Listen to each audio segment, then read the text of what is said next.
What's up guys, how's it going? I hope you're having a great day. We're going to be learning a little bit about cameras and fundamentals of how we use them as photographers and filmmakers. So today we'll be looking at the photography aspect of camera settings. For example, I'll be using this. We can break down how cameras work into 3 different categories.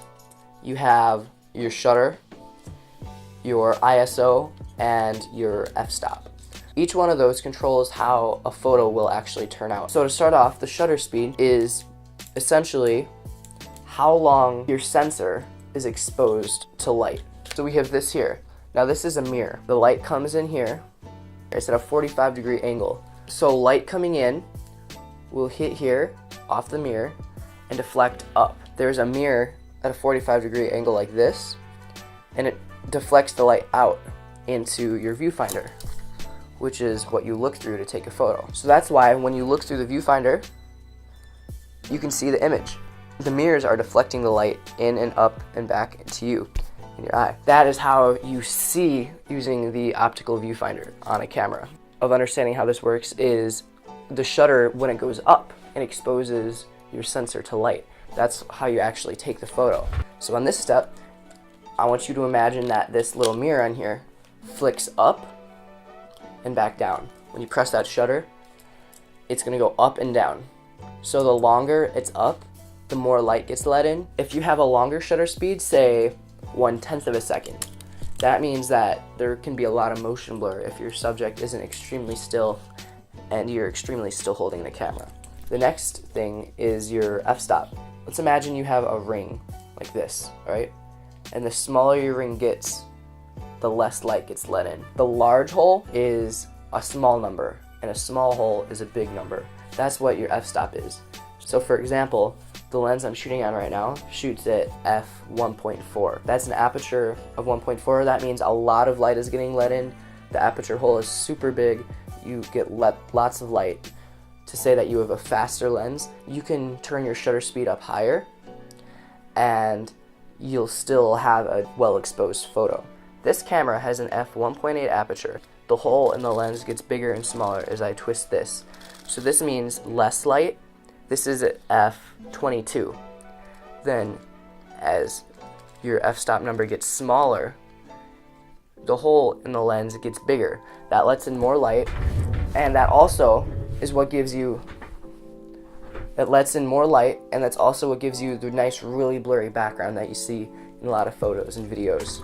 All lenses come with different apertures. You have a minimum aperture and a maximum aperture. Most cameras are around 3.5 range for the cheaper ones. Professional lenses are between 1.2 and 2.8 usually. When it comes to aperture, you really want a smaller number so you can let in more light and get a blurrier background. Unless there are of course exceptions, but for the most part, that's something that you want. So this is a 51.8 lens too, but they produce it for all sorts of cameras. They have the new one. This is an f1.4, so it's a little bit even blurrier of a background. The last part, which I would say is the simplest to explain, is your ISO.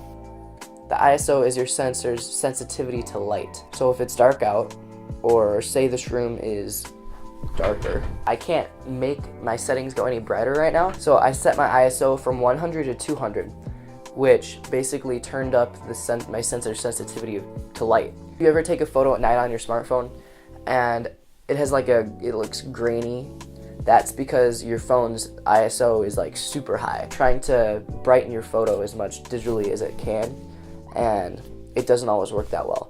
Some cameras do better at high ISO. For example, I know there's some Sony cameras that can go up to about ISO 25,600 with very minimal noise, and it's incredible for night photography. My camera is not so incredible at low light, so just brought it back to ISO 100. So basically, that is all. You have your 3 basic settings. You have your f-stop, your ISO, and your aperture. That all goes into your photo's brightness when you take a photo. So a lot of people shoot in program modes. I don't recommend shooting in program. I know a lot of people get confused very easily when it comes to how to use a manual camera. So I hope this cleared some of the light and that you found it insightful. As you guys could have probably seen, I'm not doing daily uploads anymore.